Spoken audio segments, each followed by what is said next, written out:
एक दीपक की लौ अंधेरे में निःशब्द और उसे एक छोटी सी रोशनी में छुपा है पूरी मानव जाति का सबसे पुराना रहस्य। आज से हजारों साल पहले इस धरती पर एक ऐसी सभ्यता जन्मी थी जिसने दुनिया को एक नया रास्ता दिखाया। ये सिर्फ पत्थर के मंदिरों की कहानी नहीं है, ये इंसान की सबसे गहरी तलाश की कहानी है। वो कहानी सदियों तक मिट्टी के नीचे दबी रही, खंडहरों में छुपी रही, लेकिन जो सच एक बार जन्म ले लेता है वो कभी पूरी तरह मिटता नहीं। आज से करीब 5000 साल पहले जब दुनिया के ज्यादातर लोग अभी भी गुफाओं में रह रहे थे, तब सिंधु नदी के किनारे खड़े थे मोहनजोदड़ो और हड़प्पा के शहर। सीधी सड़कें, पक्के मकान, पानी की निकासी का पूरा इंतजाम, ये उस जमाने की दुनिया का सबसे विकसित शहर था। उन गलियों में चलते हुए आज भी एक बात समझ आती है, इन लोगों ने सिर्फ घर नहीं बनाए थे, उन्होंने एक जीवन दर्शन बनाया था, एक विश्वास, एक पहचान, और वही पहचान आगे चलकर बनी हिंदू धर्म की नींव। सन 1920 में जब पुरातत्वविदों ने इस मिट्टी को खोदना शुरू किया तो उन्हें कुछ ऐसा मिला जिसने उन्हें हैरान कर दिया। एक छोटी सी मिट्टी की मूर्ति, एक स्त्री की, शक्ति की देवी। हजारों साल पहले के इंसान ने भी स्त्री शक्ति की उपासना की थी और वो परंपरा आज भी जीवित है। लेकिन सबसे रहस्यमयी खोज थी एक छोटी सी मुहर। उस मुहर पर उकेरी थी एक पुरुष की आकृति, ध्यान में बैठी हुई, चारों तरफ जानवर। शोधकर्ताओं ने कहा यही शायद है आदि शिव का स्वरूप, पशुपति, सभी प्राणियों के स्वामी। सिंधु नदी उस सभ्यता की जीवन रेखा थी। नदी के दोनों किनारों पर पनपा था जीवन, व्यापार, आस्था और एक अनकही भाषा। लेकिन उस भाषा को समझने के रास्ते में आज भी एक बड़ी दीवार खड़ी है। वो दीवार है उनकी लिपि। सिंधु घाटी की लिखावट आज तक कोई नहीं पढ़ पाया। 5000 साल पुराना वो संदेश आज भी एक पहेली है। हम जानते हैं उन्होंने कुछ कहना चाहा था, लेकिन क्या वो अभी तक अनजाना है?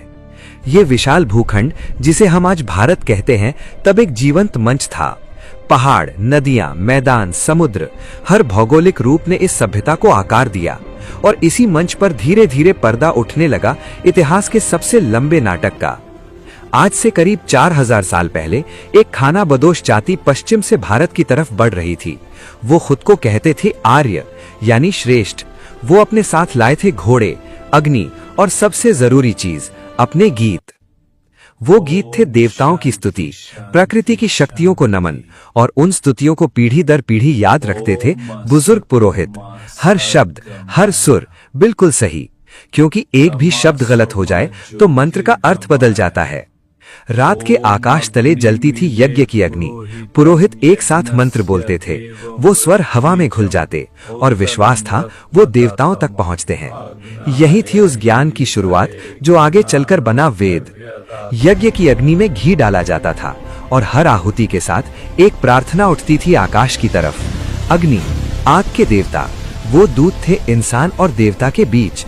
उन्हीं के जरिए पहुंचती थी इंसान की बात ऊपर तक। गुरु और शिष्य का रिश्ता, ये दुनिया के सबसे पवित्र बंधनों में से एक था।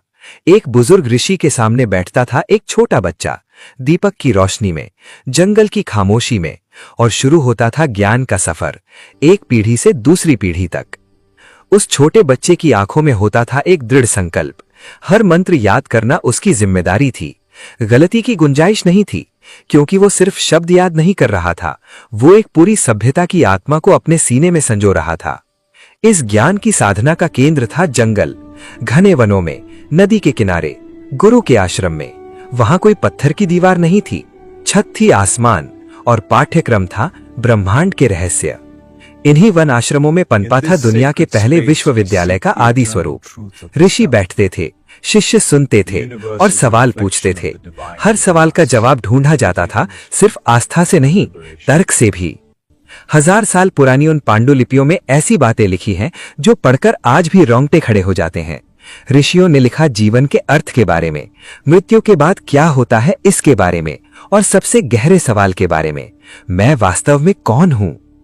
वेद का हर मंत्र जैसे एक जलता हुआ सवाल है।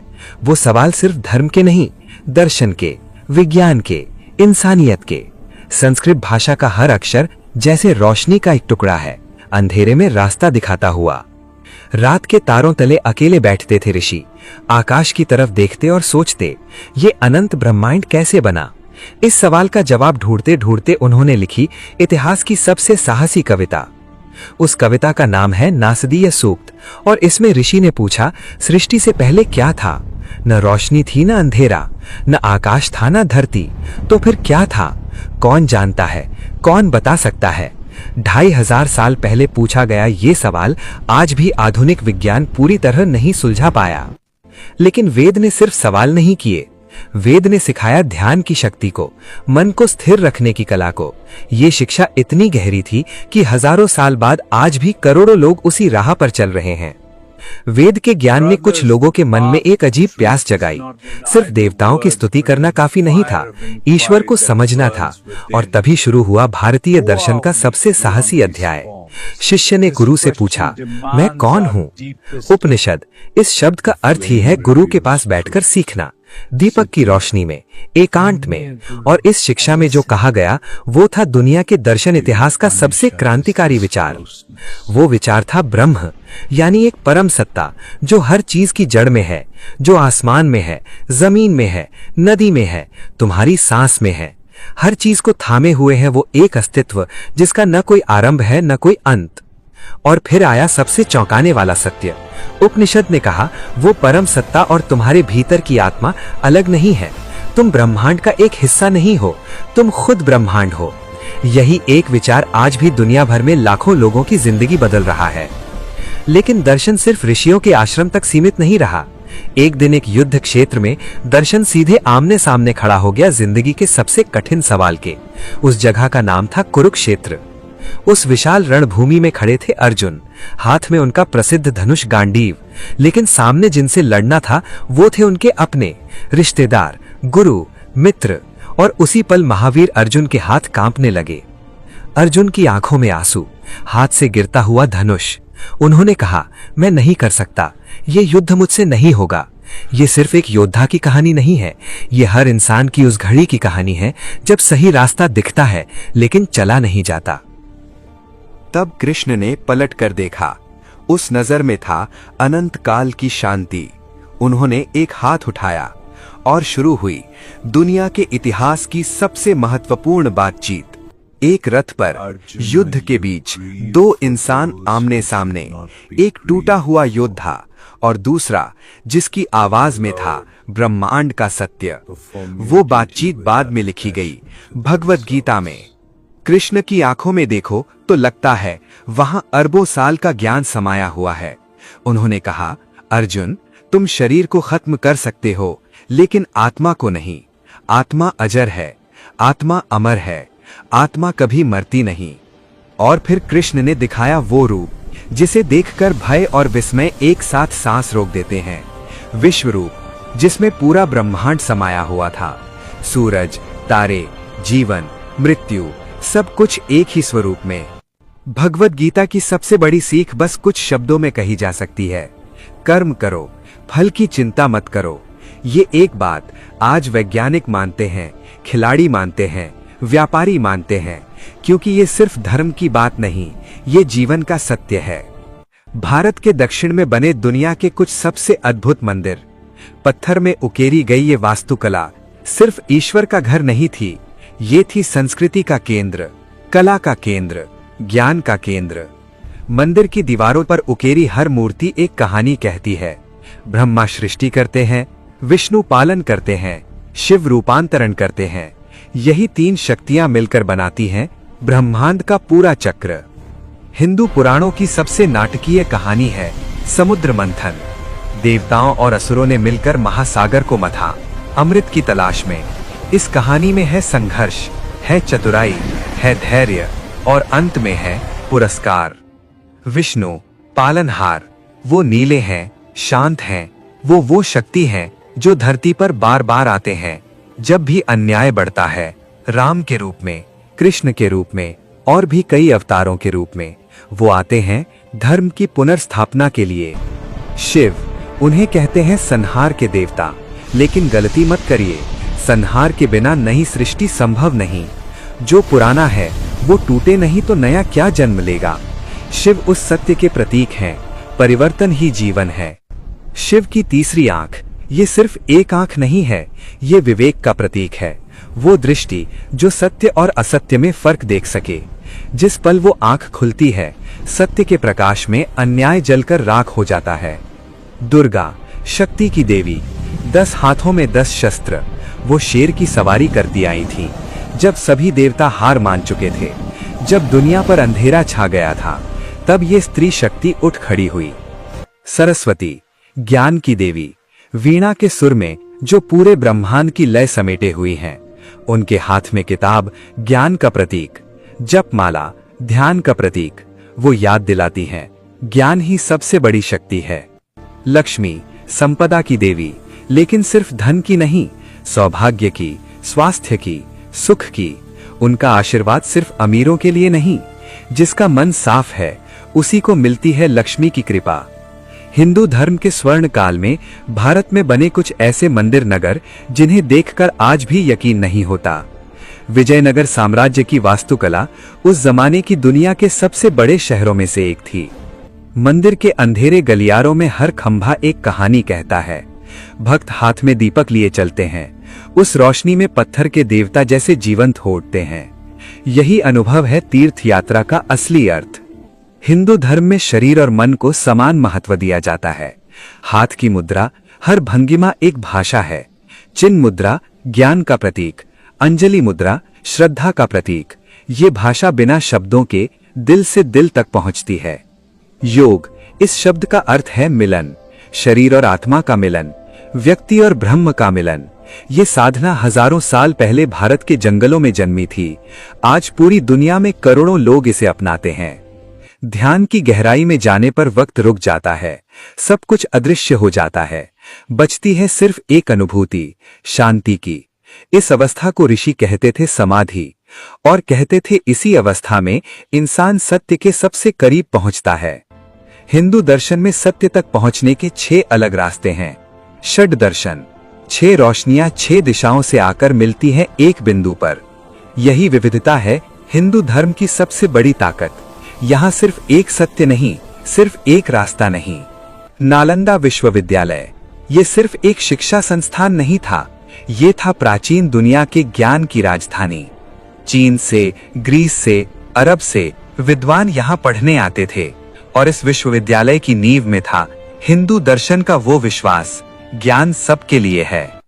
उस विश्वविद्यालय के पुस्तकालय में हजारों पांडुलिपियां थीं, खगोल शास्त्र, गणित, चिकित्सा शास्त्र, दर्शन, हर विषय पर। और उस ज्ञान की रक्षा करते थे एक समर्पित विद्वानों का दल, जिनके लिए ज्ञान की रक्षा ही सबसे बड़ा धर्म था। वो पांडुलिपियां आज भी कहीं कहीं मौजूद हैं। सूखे पाम के पत्तों पर खुदे हुए अक्षर 1000 साल बाद भी पढ़े जा सकते हैं, जैसे किसी ने उस लिखावट में अमृतत्व घोल दिया हो। 7वीं सदी से उठी एक नई लहर, भक्ति आंदोलन।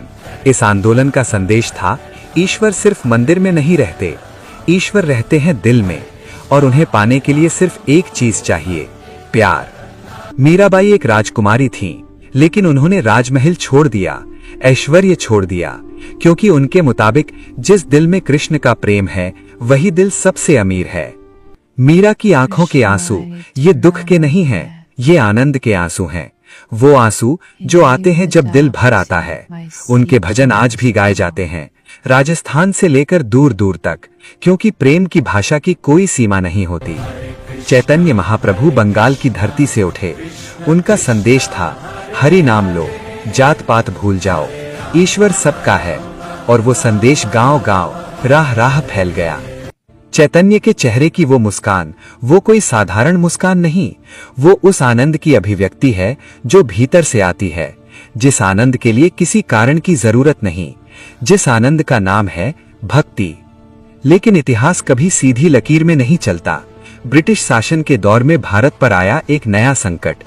कहा गया, ये धर्म पुराना है, ये आस्था अंधविश्वास है। लेकिन हिंदू धर्म की सबसे बड़ी ताकत यही है, वो सवाल से नहीं डरता। रामकृष्ण परमहंस एक साधारण पुजारी, लेकिन उनकी बात सुनकर बड़े बड़े पंडित चुप हो जाते थे। उन्होंने कहा, सभी धर्म सच्चे हैं, सभी रास्ते एक ही मंजिल तक जाते हैं, बस नाम अलग अलग हैं। उन्होंने खुद हर धर्म की साधना की और हर एक में वही एक सत्य पाया। और फिर आया वो नौजवान जिसने पूरी दुनिया को चौंका दिया। स्वामी विवेकानंद, बंगाल की संतान, पढ़ा लिखा, बलिष्ठ, निडर। वो अकेले पहुंचे अमेरिका के सामने, पूरी हिंदू सभ्यता के प्रतिनिधि बनकर। सन 1893 का शिकागो, विश्व धर्म संसद, हजारों लोग, पश्चिमी देशों के सर्वश्रेष्ठ धार्मिक नेता उपस्थित, और उन सब के बीच एक भगवा वस्त्रों में इंतजार कर रहा था। मंच पर आए विवेकानंद। पूरा हॉल सांस रोककर इंतजार करने लगा, और फिर उन्होंने मुंह खोला। वो पल इतिहास बन गया। अमेरिका के भाइयों और बहनों, बस इन कुछ शब्दों से पूरे हॉल में तालियां गूंज उठीं। 2 मिनट तक थमी नहीं, क्योंकि इससे पहले किसी ने उन्हें भाई बहन कहकर नहीं बुलाया था। विवेकानंद ने कहा, हिंदू धर्म सिखाता है सिर्फ सहिष्णुता नहीं, सर्वधर्म समभाव। अगले दिन सभी बड़े अखबारों के पहले पन्ने पर था उनका नाम। हिंदू सन्यासी ने शिकागो जीत लिया। उस दिन से दुनिया ने नए सिरे से जानना शुरू किया, हिंदू धर्म क्या है। और यहीं पर एक हैरान कर देने वाला सिलसिला शुरू होता है। जैसे जैसे आधुनिक विज्ञान आगे बढ़ा, वैसे वैसे प्राचीन हिंदू दर्शन से उसकी समानता मिलने लगी। जैसे 2 अलग अलग रास्ते चलते चलते अचानक एक दूसरे से मिल गए हों। क्वांटम भौतिकी कहती है, हम जो देखते हैं वो वास्तविकता का एक सीमित संस्करण है। अगर पर्यवेक्षक न हो तो वो वास्तविकता शायद हो ही ना। 1000 साल पहले उपनिषद ने कहा था, ब्रह्म सत्यम जगत मिथ्या। क्या दोनों एक ही बात कह रहे हैं? हिंदू धर्म में समय को मापा जाता है कल्प में। ब्रह्मा का एक दिन यानी 432 करोड़ साल, और आधुनिक विज्ञान कहता है पृथ्वी की उम्र है करीब 450 करोड़ साल। क्या ये मिलान सिर्फ एक सहयोग है, या प्राचीन ऋषि कुछ ऐसा जानते थे जो हम अभी समझ रहे हैं? आधुनिक न्यूरोसाइंस ने साबित किया है, नियमित ध्यान दिमाग की क्षमता बढ़ाता है, तनाव घटाता है। ऑक्सफोर्ड से हार्वर्ड तक दुनिया की बेहतरीन यूनिवर्सिटियां अब ध्यान पर शोध कर रही हैं। जो पद्धति 1000 साल पहले भारत के जंगलों में बनी थी, वो आज विज्ञान की प्रयोगशाला में परखी जा रही है। हिमालय की बर्फीली चोटी पर एक छोटा सा मंदिर, नीचे हजारों फीट गहरी ढाई, ऊपर अनंत आसमान, और मंदिर की सीढ़ियों पर अकेले बैठे हैं एक साधु, ध्यान में डूबे हुए। यही दृश्य है हिंदू धर्म का। विशाल सृष्टि के बीच एक शांत हृदय। कभी कभी मुक्ति अचानक मिलती है। संकरे रास्ते के अंत में जब अचानक खुला आसमान दिखता है, उस अनुभूति को ऋषि कहते थे मोक्ष, बंधन से मुक्ति, सीमा से असीम में प्रवेश। वाराणसी के गंगा घाट पर रोज हजारों लोग आते हैं, कोई प्रार्थना करने, कोई स्नान करने, कोई बस बैठने, क्योंकि इस नदी के किनारे आकर लगता है जैसे वक्त थोड़ा रुक जाता है। यहां 5000 साल का इतिहास एक साथ सांस ले रहा है। एक छोटी सी मिट्टी की दिया, एक छोटी सी लौ, गंगा की लहरों पर तैरती हुई। चारों तरफ अंधेरा, लेकिन वो रोशनी बुझती नहीं। यही है आस्था की परिभाषा। अंधेरा चाहे जितना गहरा हो, एक दिया हो तो रास्ता नहीं खोता। आज दुनिया के कोने कोने में हिंदू मंदिर बन रहे हैं। अमेरिका में, यूरोप में, ऑस्ट्रेलिया में। उन मंदिरों पर वही नक्काशी है जो 1000 साल पहले भारत की धरती पर बनी थी। एक आस्था सरहदें पार करके दुनिया की नागरिक बन गई। योग आज दुनिया की सबसे लोकप्रिय स्वास्थ्य साधनाओं में से एक है। भारत के जंगलों में जन्मी ये पद्धति आज न्यूयॉर्क के आधुनिक स्टूडियो में सिखाई जाती है। यही है हिंदू दर्शन का अद्भुत सफर, प्राचीन से आधुनिक तक, स्थानीय से वैश्विक तक। 5000 साल, एक जगह, लेकिन कितना कुछ बदल गया। कबीलाई बस्ती से वैविक गांव, गांव से मंदिर नगर, नगर से आधुनिक शहर। सब कुछ बदला, लेकिन मिट्टी के नीचे वही जड़ें हैं। उन्हीं जड़ों का नाम है हिंदू धर्म। ओम, ये एक प्रतीक, ये एक ध्वनि। कहा जाता है ये ध्वनि है सृष्टि की आदि आवाज। विज्ञान कहता है ब्रह्मांड में एक मूल कंपन है, और ओम के उच्चारण से जो कंपन बनता है वो उस मूल कंपन के करीब है। पत्थर पर उकेरा वो प्रतीक आज भी वही ऊर्जा समेटे हुए है। संसार, जन्म मृत्यु पुनर्जन्म का चक्र। हिंदू धर्म का ये विचार कहता है जीवन एक सीधी लकीर नहीं है, ये एक वृत्त है। हर जन्म एक मौका है और बेहतर बनने का और जानने का। इस चक्र के अंत में है मुक्ति, मोक्ष। वो बुजुर्ग ऋषि आज भी पहाड़ के किनारे बैठे हैं, कम से कम कल्पना में। सूरज ढल रहा है, आसमान लाल है और वो देख रहे हैं क्षितिज की तरफ। उस नजर में नहीं है डर, नहीं है बेचैनी, है बस एक गहरी समझ। यही पल सच है, यही पल शाश्वत है। एक छोटी सी लौ, एक मंदिर, एक देश, एक धरती, एक ब्रह्मांड, और फिर भी वो छोटी सी लौ बुझती नहीं, क्योंकि हिंदू धर्म की सबसे बड़ी शिक्षा यही है, हर इंसान के भीतर एक रोशनी है। उस रोशनी को पहचानना ही है जीवन का सबसे बड़ा सफर। और वो सफर 5000 साल पहले शुरू हुआ था, आज भी जारी है और जारी रहेगा।